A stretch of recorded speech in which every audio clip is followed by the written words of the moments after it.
Good morning बच्चों।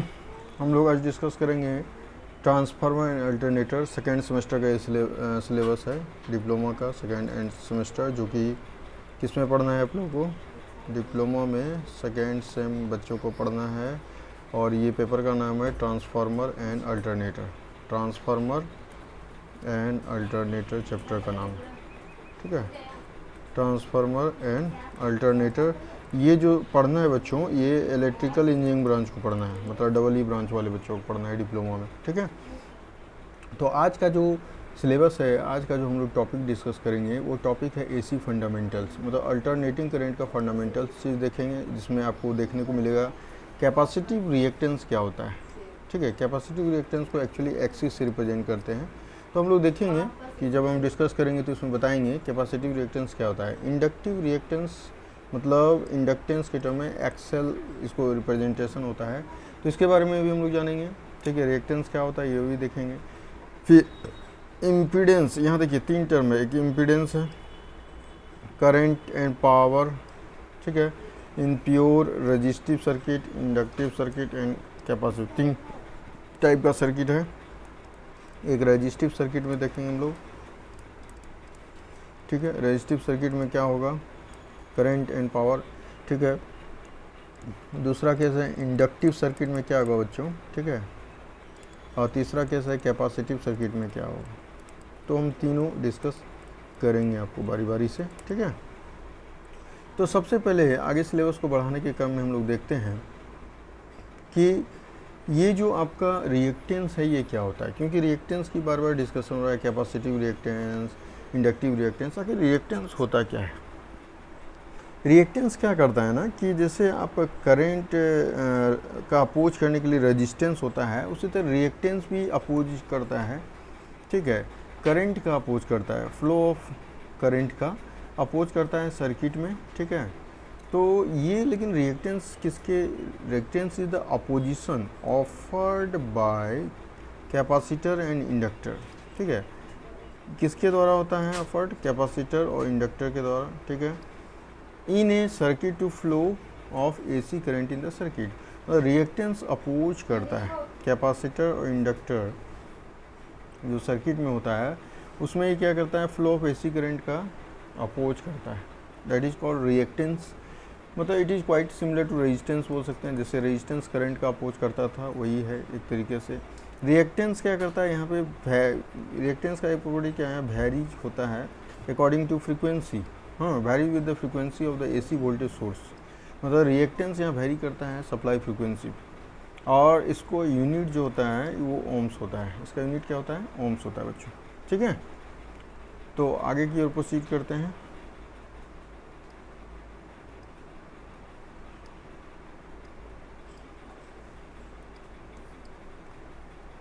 अब आते हैं हम लोग इंडक्टिव रिएक्टेंस। इसमें दो टाइप का आपको डिस्कस करना था। जैसे हम लोगों ने पढ़ा कि रिएक्टेंस है, तो रिएक्टेंस का दो पार्ट हम लोग डिस्कस किए, ठीक है। एक पार्ट करेंगे हम लोग इंडक्टिव रिएक्टेंस क्या होता है, इंडक्टिव रिएक्टेंस क्या होता है,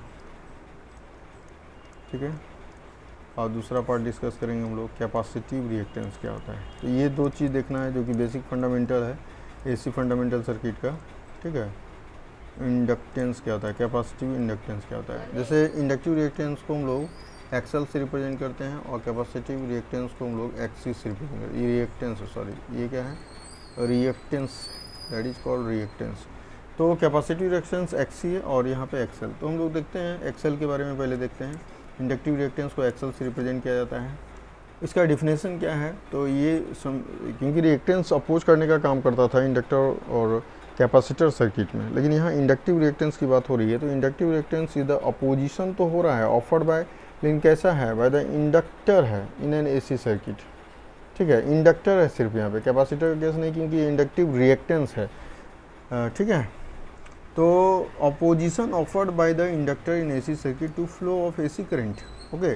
तो this is the definition of inductive reactance, okay. इसको रिप्रेजेंट करते हैं एक्सेल से, ऊपर में ही दिखा दिया था। इसका यूनिट जो होता है ओम में लेते हैं। Inductive reactance mostly low for lower frequencies and high जो होता है हाई फॉर हायर फ्रीक्वेंसीज होता है। इंडक्टिव रिएक्टेंस का value low for lower frequency क्योंकि डायरेक्टली प्रोपोर्शनल है, एज वेल वेरी करेगा, अगर लो होगा इंडक्टिव रिएक्टेंस मतलब फ्रीक्वेंसी भी आपका यहाँ पे लो होगा, अगर हाई होगा फ्रीक्वेंसी तो इंडक्टिव रिएक्टेंस भी आपका हाई होगा। तो आप देख सकते हैं अकॉर्डिंग टू दिस फार्मूला, ठीक है। वो जो उसने बोला एक्सएल इक्वल क्या होता है, ओमेगा एल होता है पहले, तो एक्सएल और ओमेगा जो होता है वो 2 पाई एफ इंटू एल होता है।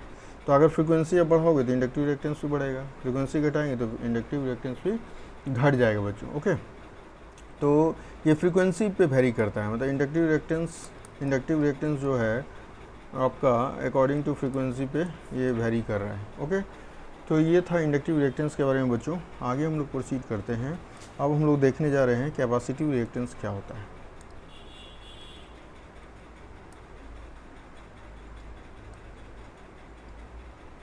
क्या देखने जा रहे हैं, कैपेसिटिव रिएक्टेंस की बात करेंगे हम लोग। कैपेसिटिव रिएक्टेंस को हम लोग एक्सिस से रिप्रेजेंट करते हैं, ठीक है। कैपेसिटिव रिएक्टेंस जैसे हम लोगों ने इंडक्टिव रिएक्टेंस देखा सिमिलर है, सिर्फ यहाँ पे क्या होगा कैपेसिटर एक अपोजिशन ऑफर्ड बाय क्या हो जाएगा कैपेसिटर, ठीक है। ये भी क्या कर रहा है capacitive reactance states that it is the opposition, oppose करने का काम करता है, ऑफर्ड बाय अब यहाँ पे कैपेसिटर के द्वारा हो रहा है, ठीक है। वहाँ था inductor to flow of AC current in the circuit, ठीक है, जो उसका अपोज करता है, किसका अपोज करता है, फ्लो ऑफ एसी करंट का, ठीक है। द कैपेसिटिव रिएक्टेंस का जो फार्मूला है यहाँ पे थोड़ा सा मिस्टेक है। कैपेसिटिव रिएक्टेंस का जो फार्मूला होता है एक्स इक्वल टू क्या होता है बच्चों, वो सॉरी एक्स इक्वल टू क्या होता है, हम लोग यहाँ पे थोड़ा डिस्कस करते हैं ये, ठीक है। एक्स इक्वल टू क्या होता है 1 बाई ओमेगा सी होता है, एक्स इक्वल टू क्या होता है 1 बाई ओमेगा सी होता है, 1 by omega, omega angular frequency है तो ये हो गया 2 पाई एफ इंटू सी हो गया। तो एक्स सी जो होता है यहाँ इन्वर्सली प्रोपोर्शनल टू फ्रीक्वेंसी होता है यहाँ, ठीक है। ये फ्रीक्वेंसी के इन्वर्सली प्रोपोर्शनल होता है, ठीक है, ये फ्रीक्वेंसी के इन्वर्सली प्रोपोर्शनल होता है। और इंडक्टिव रिएक्टेंस जो होता है वो क्या होता है आपका डायरेक्टली प्रोपोर्शनल होता है, ठीक है। तो जैसे जैसे आप फ्रीक्वेंसी को घटाओ बढ़ाओगे तो उसके अनुसार कैपेसिटिव रिएक्टेंस का वैल्यू घटेगा बढ़ेगा, ठीक है। तो यहाँ से हम लोग देखेंगे, ठीक है, ये इन्वर्सली प्रोपोर्शनल है। और इंडक्टिव रिएक्टेंस में हम लोगों ने देखा था एक्सेल तो था वो डायरेक्टली प्रोपोर्शनल टू फ्रीक्वेंसी हो रहा था, ठीक है। तो this is called capacitive reactance, F यहाँ फ्रीक्वेंसी है, सी कैपेसिटेंस है, ठीक है, एक्स सी इंडक्टिव रिएक्टेंस। इसका भी यूनिट क्या होगा ओम ही होगा बच्चों, ओके। इसका भी यूनिट की बात करोगे तो ये भी इसका यूनिट क्या होगा ओम ही होगा, ठीक है, ओके। तो हम लोगों ने यहाँ तक देखा, ओके, इसका भी यूनिट क्या होगा ओम ही होगा यहाँ पे। अगर यूनिट की बात करें तो इस केस में भी आपका यूनिट ओम होगा, ठीक है, ओके। अब हम लोग क्या देखने जा रहे हैं बच्चों कि 3 सर्किट है हमारे पास, ठीक है। एक सर्किट है प्योर रेजिस्टिव सर्किट है, इसका हम लोग देखेंगे पहले। प्योर रेजिस्टिव सर्किट में, ठीक है, इसमें करंट एंड पावर का इक्वेशन क्या हो, ठीक है। प्योर रेजिस्टिव सर्किट कहने का मतलब क्या है बच्चों कि इसका डायग्राम से हम लोग डिस्कस करते हैं। प्योर रेजिस्टिव सर्किट क्या होता है कि सपोज डैट एक रेजिस्टेंस लिया, ठीक है, इसको हम लोग क्या किए यहाँ पे इसको हम लोग जोड़ दिए एक वोल्टेज सोर्स के साथ, ठीक है। तो ये रेजिस्टिव सर्किट है क्योंकि रेजिस्टेंस हम लोगों ने जोड़ा है एक वोल्टेज सप्लाई सोर्स के साथ। ये नेगेटिव प्लेट है, ये पॉजिटिव प्लेट है। तो इस वोल्टेज सोर्स के कारण करंट आपका फ्लो करेगा कुछ इधर से ऐसे, ठीक है। ये होगा प्लस और ये क्या होता है माइनस, क्योंकि इंटरिंग हो रहा है तो ये प्लस होगा ये माइनस होगा, ठीक है। हम लोगों ने यहाँ तक देख लिया, ओके। तो ये जो रेजिस्टिव सर्किट करने का मतलब है कि यहाँ पे वोल्टेज सप्लाई सोर्स जो एसी सोर्स दे रहे हैं, कैसा सोर्स दे रहे हैं एसी साइनसोइडल। तो V इक्वल टू क्या होता है साइनसोइडल वोल्टेज का इक्वेशन होता है V equal to VM sine omega T होता है। तो हम लोग ये वोल्टेज सोर्स प्रोवाइड कर रहे हैं किस रेजिस्टेंस में, ओके। इसको हम कनेक्ट कर दिए रेजिस्टेंस के साथ, ठीक है। तो ये तो आपका सर्किट डायग्राम रहा। ये क्या है आपका इसका सर्किट डायग्राम है रेजिस्टिव सर्किट का। थोड़ा सा इसका फेजर डायग्राम भी देख लेते हैं हम लोग। तो इसका जो फेजर डायग्राम बनेगा वो कैसा होगा, तो फेजर डायग्राम जो होगा ये रेजिस्टिव सर्किट में क्या होता है ना कि जब प्योर रेजिस्टिव सर्किट होता है तो इसमें करंट और वोल्टेज इन सेम फेज होता है। तो वोल्टेज और जो करंट है दोनों क्या होता है इन फेज होता है, मतलब सेम फेज में होता है, एक ही फेज में होगा, ठीक है। वोल्टेज और करंट क्या होगा इन सेम फेज में होगा। यहाँ से आप करंट का इक्वेशन भी लिख सकते हो, I इक्वल टू क्या होगा तो V/R होगा। अगर फेजर की बात करें तो यहाँ पे रेजिस्टेंस का सिंबल हटा दिए आप, ठीक है, एकदम सेम फेज में होगा, मतलब कहने का मतलब ऐसे होगा, वोल्टेज भी और करंट भी इन फेज में होगा, मतलब एंगल यहाँ पे आपका 0 डिग्री एंगल बनेगा, ठीक है। तो हम लोगों ने क्या देखा कि यहाँ वोल्टेज सोर्स को कनेक्ट किया रेजिस्टेंस के साथ, तो ये प्योर रेजिस्टिव सर्किट का लाया। इसका फेजर डायग्राम हम लोग देख रहे हैं कि वोल्टेज और करंट जो है वो इन फेज हो जा रहा है, ठीक है। और हम लोग देखते हैं अब आगे की ओर कि जब वोल्टेज सोर्स अप्लाई कर रहे हैं तो यहाँ से इक्वेशन क्या फॉर्मेशन हो रहा है बच्चों, देखिए निगेटिव है ये पॉजिटिव है, तो इस इक्वेशन ये क्लोज लूप बना रहा है। इसमें आप अगर क्लोज लूप में आप लोग KVL यूज करते हैं, क्लोज लूप में क्या अप्लाई होता है, KVL यूज होता है, किरचॉफ्स का वोल्टेज लॉ अप्लाई करते हैं, ठीक है। तो इसको आप यहाँ से डायरेक्टली भी लिख सकते हैं इक्वेशन, या फिर आप जब जानते हो तो आसानी से, जैसे माइनस से प्लस को प्लस लेते हैं तो V हो गया, ठीक है, और प्लस से माइनस को माइनस लेते हैं, और यहाँ का ड्रॉप क्या हो जाएगा, क्योंकि यहाँ पे करंट आई जा रहा है और रेजिस्टेंस आ रहा है, इक्वल टू 0 हो गया। तो V इक्वल टू फाइनली क्या हो गया, I इंटू आर हो गया, V इक्वल टू क्या हो गया, I इंटू आर हो गया। तो I इक्वल टू यहाँ से क्या हो जाएगा, I इक्वल टू क्या हो जाएगा, V/R हो जाएगा, ओके। और यू नो ऑलरेडी, तो V आप जो अप्लाई कर रहे हैं, V का वैल्यू कितना है, Vm sin ओमेगा t, ये साइनसोइडल वोल्टेज है, तो AC अप्लाई कर रहे हो, ठीक है, ये हो गया R नीचे, ओके। तो अकॉर्डिंग टू दिस आगे हम लोग जब प्रोसीड करते हैं तो हम लोग को देखने को क्या मिलता है, ठीक है, कि इसमें अगर करंट जब मैक्सिमम, अगर करंट निकालने की बात करेंगे तो उसमें इंस्टेंटेनियस करंट है, तो मैक्सिमम करंट निकालने की बात करेंगे तो मैक्सिमम करंट कितने एंगल पे होगा बच्चों, ये π/2 एंगल, मतलब 90 डिग्री एंगल पे होगा। मैक्सिमम करंट ऑलवेज कितना एंगल पे होता है, ठीक है। हम लोग सर्किट वेवफॉर्म से भी क्लियर हो जाएगा यहाँ पे, ठीक है। वेवफॉर्म जब करेंगे तो हम बता देंगे कि एंगल मैक्सिमम π/2 पे ही क्यों होता है, ठीक है। तो करंट विल बी मैक्सिमम, यहाँ पे करंट मैक्सिमम कब होगा, current will be maximum when, current maximum कब होगा बच्चों, जब ओमेगा टी, मतलब जो फेज एंगल है, ओमेगा टी का जो थीटा होता था, ओमेगा टी जब π/2 होगा तब ये आपको मैक्सिमम करंट देगा। यानी इस जगह पे जो साइन ओमेगा टी है, अगर ओमेगा टी की जगह पुटअप करेंगे तो ये पूरा वैल्यू साइन π/2 हो जाएगा, और साइन π/2 का वैल्यू कितना होता है, 1 होता है, ठीक है। तो इस समय जब पुटअप करेंगे तो इक्वेशन क्या फॉर्म कर रहा है, देखिए ये मैक्स, अब आ गया I मैक्स, ये मैक्सिमम करंट बन गया, ठीक है, ये हो गया Vm बन गया, और ये साइन ओमेगा टी की जगह हम लोग क्या रखने जा रहे हैं, π/2 रख रहे हैं, और रेजिस्टेंस यहाँ पे क्या है, R है। तो I मैक्स बराबर क्या लिखेंगे, ये हो गया Vm, यानी V मैक्स बाई क्या लिखेंगे, R लिखेंगे। तो ये मैक्सिमम करंट का वैल्यू हो गया बच्चों, ये क्या हो गया, मैक्सिमम करंट के लिए वैल्यू हो गया, V मैक्स बाई R हो गया, ओके।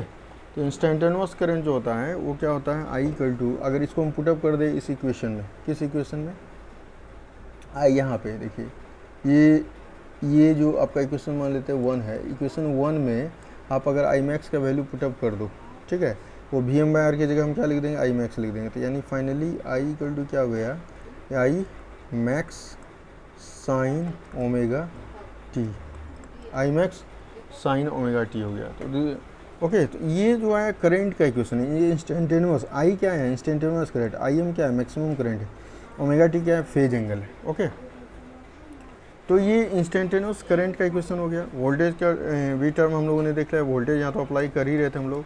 अब यहाँ से हम लोग पावर भी निकाल लेते हैं, इसका पावर जो होगा प्योर रेजिस्टिव सर्किट में कैसा होगा, ठीक है। लेकिन हम लोग पहले इसका वेवफॉर्म देख लेते हैं, इसका वेवफॉर्म कैसा बन रहा है बच्चों, ओके। वोल्टेज और करंट का वेवफॉर्म यहाँ पे कैसा बनेगा, तो हम लोग यहाँ पे डिस्कस करते हैं।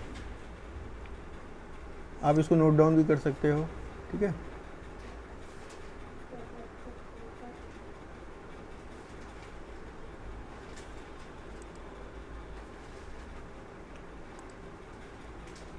अब हम लोग यहाँ देखने जा रहे हैं कि इसका पावर का इक्वेशन तो लिखेंगे, P इक्वल टू क्या होता है, देखिए पावर इसमें क्या होगा, पावर का इक्वेशन अगर लिखने की बात हो रही है तो P equal to, you know already, P equal to क्या होता है बच्चों, V इंटू I होता है। देखिए आप करंट कैपिटल लिखो, स्मॉल लिखो, उससे कोई प्रॉब्लम नहीं, क्योंकि आपने जो वहाँ पे शो किया है वो I जो करंट मैंने दिया है वो कैपिटल में लिखा है, तो उससे कोई प्रॉब्लम नहीं होना है। V इंटू यहाँ पर क्या हो गया I, ठीक है। पावर क्या होता है, product of voltage and current होता है। और V इक्वल टू आप यू नो ऑलरेडी, ये साइनसोइडल दे रहे थे, V max sine omega T, और करंट क्या था आपका, I max sine omega T था, मैक्सिमम करंट, ठीक है। इसको हम क्या करते हैं, Vm Im को एक जगह पे रखते हैं, और बचेगा क्या, साइन ओमेगा टी, और यहाँ भी बचेगा आपका ये, इसका मतलब ये क्या हो गया, साइन स्क्वायर ओमेगा टी हो जाएगा। ठीक है, अब क्या करेंगे हम लोग, इसको हम लोग लिखेंगे तो वी एम, इसको थोड़ा सिंप्लीफाई करते हैं, V M I M by क्या लिखेंगे, इसको हम लोग चेंज करते हैं, वी एम आई एम, और ये साइन स्क्वायर ओमेगा टी क्या होता है 1 minus cos omega T by क्या हो जाएगा, ये 2 हो जाएगा। ओके, साइन ओमेगा टी पे 1 माइनस कॉस 2 ओमेगा टी हो जाएगा, सॉरी यहाँ पे क्या हो जाएगा 2 ओमेगा टी बाई 2 हो जाएगा बच्चों। ठीक है, क्योंकि साइन स्क्वायर ओमेगा टी कितना होता है, अगर साइन स्क्वायर ओमेगा टी का फार्मूला जो होता है वो क्या होता है 1 minus cos 2 omega T into कितना हो जाएगा बटा 2 हो जाएगा। ओके ओके, तो हम लोग क्या करते हैं, इसको सिंप्लीफाई कर देते हैं, मल्टीप्लाई कर देते हैं, तो यहाँ पे क्या निकला V M I M by 2 हो गया। ठीक है, इधर क्या बच गया, this is called V M I M by 2, ये हो गया कॉस 2 ओमेगा टी हो गया। ओके, ठीक है, यहाँ तक क्लियर है, कोई डाउट यहाँ तक नहीं। अब एवरेज पावर हम लोग निकालने जा रहे हैं, कौन सा पावर निकालेंगे, एवरेज पावर। ठीक है, एवरेज पावर कितना होगा यहाँ बच्चों, तो हम लोग प्योर रेजिस्टिव सर्किट में गए थे, तो एवरेज पावर यहाँ पे कितना होगा, तो हम लोग सारा एवरेज वैल्यू तब निकालेंगे। ठीक है, यानी पी एवरेज बराबर क्या लिखेंगे कि V max I max by क्या हो गया 2, ये एवरेज निकालेंगे यहाँ का, और यहाँ इस जगह का भी एवरेज हम लोग लेंगे। ठीक है, और एवरेज पावर जो होता है इस जगह पे जो हम लोग देख रहे हैं यहाँ से यहाँ तक V M I M by 2 cos 2 omega T, ये एवरेज पावर क्या होता है, इस ओवर एक कंप्लीट साइकिल जीरो हो जाता है। एक कंप्लीट साइकिल में एवरेज वैल्यू क्या होता है, इसका जीरो होता है। तो फाइनली बचेगा इसमें क्या बचेगा टर्म, तो V M I M by क्या बचेगा 2, और इसको हम कुछ इस तरीके से लिख सकते हैं V M by root 2 arrange कर देते हैं, और ये हो गया आई एम बाई रूट 2। ठीक है, तो ये आर एम एस वैल्यू हो गया आपका वी आर एम एस, और ये क्या हो गया I R M S. Finally हम लोग क्या लिख सकते हैं कि जो एवरेज पावर है वो एवरेज पावर क्या आ गया आपका v इक्वल टू पी, इसको हम v इंटू आई लिख सकते हैं। ये कितना गया, इसका यूनिट क्या हो जाएगा, वाट हो जाएगा। ओके, तो ये था आपका करेंट पावर रेजिस्टिव सर्किट में। अब हम लोग इसका फेजर डायग्राम वेरी इंपॉर्टेंट है। ठीक है, इसका वेव फॉर्म, वेव डायग्राम जिसको वेव फॉर्म, इसका हम लोग क्या खींचने जा रहे हैं, वेव फॉर्म। ओके, इसका वेव फॉर्म हम लोग खींचते हैं, तो वेव फॉर्म कैसा होगा बच्चों। ठीक है, तो वेव फॉर्म वेरी इंपॉर्टेंट है, क्योंकि हम लोगों ने करंट भी निकाल लिया, पावर निकाल लिया, वोल्टेज तो ऑलरेडी पहले से था ही। ठीक है, मान लीजिए हम लोग ये ले लेते हैं, इसी में सब होगा, वोल्टेज भी शो कर सकते हैं, करंट भी शो कर सकते हैं, और पावर भी हम लोग शो करेंगे। तीनों वेव फॉर्म यहीं पे दिखाना है। ठीक है, तो हम लोग क्या करते हैं, पहले एक साइनसोइडल, क्योंकि अप्लाई जो कर रहे थे हम लोग साइनसोइडल वोल्टेज अप्लाई कर रहे थे। ठीक है, तो ये जो है, ये जो आया, ये पहला आपका जो वेव फॉर्म है v इक्वल टू मान लेते हैं वोल्टेज का इक्वेशन है, तो v इक्वल टू क्या होता है, V M sine omega T होता है। ठीक है, अब करंट के लिए हम लोग जब लेंगे तो दोनों तो सेम फेज में होगा, तो यहाँ पे अंतर तो होगा नहीं, ये जीरो होता है, ये क्या होता है पाई होता है, और ये क्या होता है 2 पाई होता है। और इसका यहाँ आधा करोगे तो ये कितना हो जाएगा, इस जगह पे आधा करेंगे तो कितना हो जाएगा, ये पाई बाई 2 होगा। ठीक है, और इसके बीच में लेंगे तो क्या हो जाएगा 3 पाई बाई 2 हो जाएगा। Okay, clear. तो यहाँ पे हम लोगों ने देखा 0 से पाई पॉजिटिव हाफ साइकिल, पाई से 2 पाई निगेटिव हाफ साइकिल। ओके, तो हम लोग अब करंट की बात करें तो करंट का इक्वेशन क्या फॉर्म करेगा, तो यहाँ पे देखिए इस जगह पे आपका करंट का इक्वेशन हम लोग यहाँ शो कर रहे हैं। ठीक है, तो ये जो लाइन बनाया मैंने ये करंट का, आई इक्वल टू क्या लिख सकते हैं, I am sine omega T. ठीक है, तो देखिए यहाँ पहले ही फेजर डायग्राम हम लोग देखा था कि वोल्टेज और करंट रेजिस्टिव सर्किट में क्या होता है, सेम फेज में होता है। तो जब सेम फेज में होगा तो एंगल तो यहाँ चेंज नहीं होगा, एंगल तो सेम ही रहेगा, मतलब 0 डिग्री एंगल होगा यहाँ पर, फाई इक्वल टू 0 डिग्री। ठीक है, फेज डिफरेंस तो होगा नहीं यहाँ पे। ओके, यहाँ तक हम लोगों ने कर लिया। अब देखेंगे हम लोग कि इसका पावर का इक्वेशन क्या फॉर्म करेगा। ठीक है, तो पावर का इक्वेशन क्या होगा, तो वी मैक्स और क्या होगा आई मैक्स, मतलब वी मैक्स इंटू क्या कर देंगे आई मैक्स, तो मेरा निकल जाएगा पावर। तो वी मैक्स कहाँ पे दे रहा था मेरा, यहाँ बच्चों मिल रहा था वी मैक्स। ठीक है, और यहाँ पे लेंगे क्या मिलेगा आई मैक्स, दोनों को मल्टीप्लाई कर देंगे तो मेरा पावर हो जाएगा। जब मल्टीप्लाई करेंगे तो वेव फॉर्म कुछ कैसा बनेगा, तो हम लोग कलर चेंज करके यहाँ वेव फॉर्म को बनाते हैं, ठीक है। वेव फॉर्म हम लोग का कैसा बनेगा, कुछ ऐसा बनेगा, ठीक है, क्योंकि ये मल्टीप्लाइड हो जा रहा है, तो मल्टीप्लाइड हो रहा है तो कुछ ऐसा वेव फॉर्म देखने को मिलेगा आपको, ठीक है। थोड़ा सा अरेंज कर लीजिएगा इसको, ओके। तो ये जो मिला ये पी मैक्स, यहाँ पे हम लोग को क्या मिला, पी मैक्स। और पी मैक्स क्या होता है, ये जो यहाँ पे दिख रहा है ये क्या होता है, पी मैक्स। और पी मैक्स क्या होता है, ये होता है V max into I max होता है, ठीक है।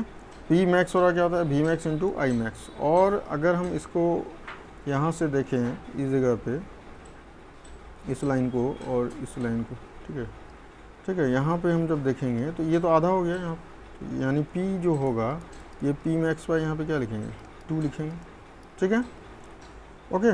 और ये रेंज P यहाँ से यहाँ तक के लिए था, और ये वाला रेंज यहाँ से यहाँ तक के लिए, ठीक है बच्चों। तो यू नो ऑलरेडी ये टाइम का इंडिकेशन होता है, यहाँ पे एक टाइम का एक्सिस होता है, और ये हम लोग यहाँ पे देख लिए वोल्टेज, करंट और पावर तीनों को हम लोग यहाँ पे वेव फॉर्म में रिप्रेजेंट कर दिया हम लोगों ने, ठीक है। तो ये था प्योर रेजिस्टिव सर्किट के बारे में, ठीक है। तो इस वीडियो में मैं इतना मतलब प्योर रेजिस्टिव सर्किट के टर्म तक ही रखता हूँ। अगला वीडियो में इंडक्टिव सर्किट और कैपेसिटी डिस्कशन करूँगा, ओके।